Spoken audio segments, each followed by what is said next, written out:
Subscribe कीजिए ध्येय IAS channel को और बेल आइकन को दबाइए लेटेस्ट वीडियो सबसे पहले देखने के लिए।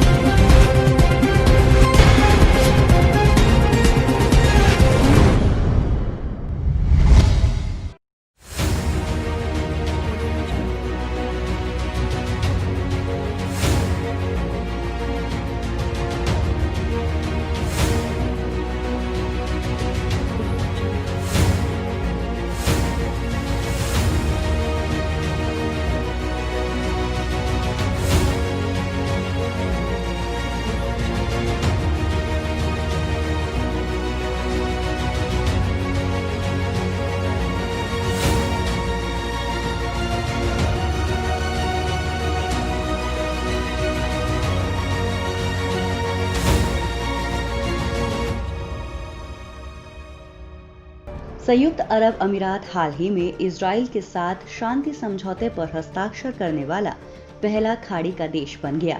इस समझौते को अब्राहम समझौता भी कहा जाता है। इजराइल मिस्र 1979 और जॉर्डन 1994 के बाद शांति समझौते पर हस्ताक्षर करने वाला तीसरा अरब देश है। चलिए आज डीएनएस कार्यक्रम में समझते हैं इजराइल यूएई शांति समझौता क्या है, समझौते के अहम बिंदु और साथ ही चर्चा करेंगे इस समझौते पर फिलिस्तीन का रुख क्या रहा। इस डील के बाद इजराइल अपनी तरफ वेस्ट बैंक के इलाके पर कब्जा करने की विवादास्पद योजना को बंद कर देगा। बताते चलें इजराइल वर्तमान में अमेरिका का ही प्रतिनिधित्व भी करता है। इस समझौते में अमेरिकी राष्ट्रपति डोनाल्ड ट्रंप के दामाद जेयर्ड कुशनर की अहम भूमिका रही है।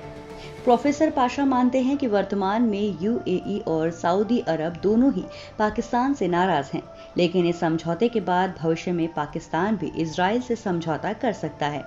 भारत की जहां तक बात है तो इजराइल और संयुक्त अरब अमीरात दोनों ही भारत के बेहद करीबी देश हैं। ऐसे में भविष्य में इस्लामिक देशों के संगठन ओआईसी में कश्मीर का मुद्दा हमेशा के लिए खत्म हो सकता है। समझौते के अहम बिंदु: यूएई इजराइल के साथ राजनयिक संबंध स्थापित करेगा, जिसके बदले में इजराइल को वेस्ट बैंक पर कब्जा करने की योजना त्यागनी पड़ेगी। वेस्ट बैंक का इलाका फलस्तीनी भी चाहते हैं। 1979 में मिस्र और 1994 में जॉर्डन के इजराइल के साथ शांति समझौता करने के बाद अरब देशों में संयुक्त अरब अमीरात तीसरा ऐसा देश है जिसने इजराइल के साथ अमन का रिश्ता कायम किया है। इजराइल यूएई शांति समझौता, जिसे वॉशिंगटन ब्रोकेड समझौता के नाम से भी जाना जाता है, इस समझौते के तहत इजराइल फिलिस्तीनी इलाकों को अपने हिस्सों में जोड़ने की योजना को बंद कर देगा।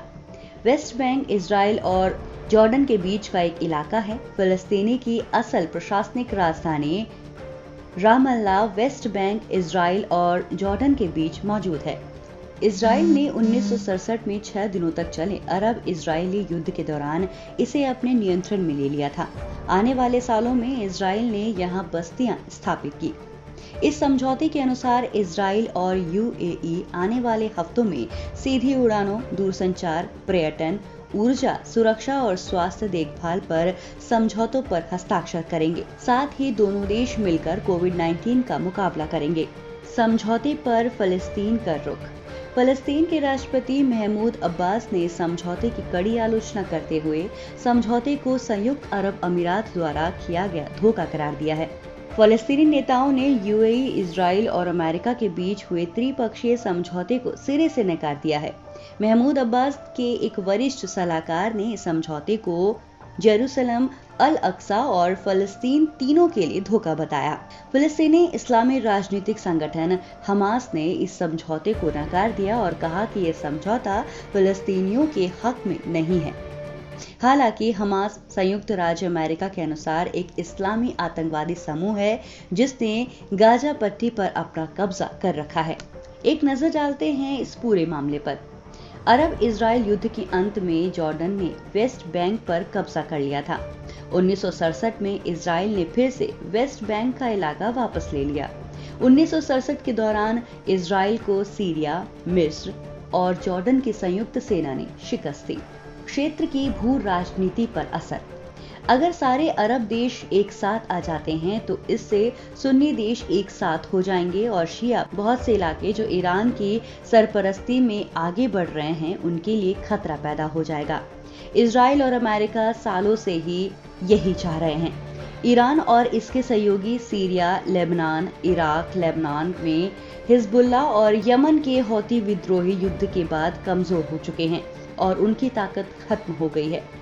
बेरूत में हुए धमाके के बाद हिजबुल्ला को भी अपने देश में ही विरोध का सामना करना पड़ रहा है। इस समझौते पर रूस और चीन ने भी चुप्पी साध रखी है। गौरतलब है कि सीरिया में सरकार को रूस का समर्थन प्राप्त है। हालांकि इस समझौते को कुछ मायने में ऐतिहासिक कहा जा सकता है, जिसकी वजह है मध्य पूर्व में दो बड़ी ताकतों का मिलना। साथ ही साथ इस समझौते से कई देशों को फायदा भी होगा और मध्य पूर्व में अमन कायम करने में भी ये कदम काफी कारगर होगा।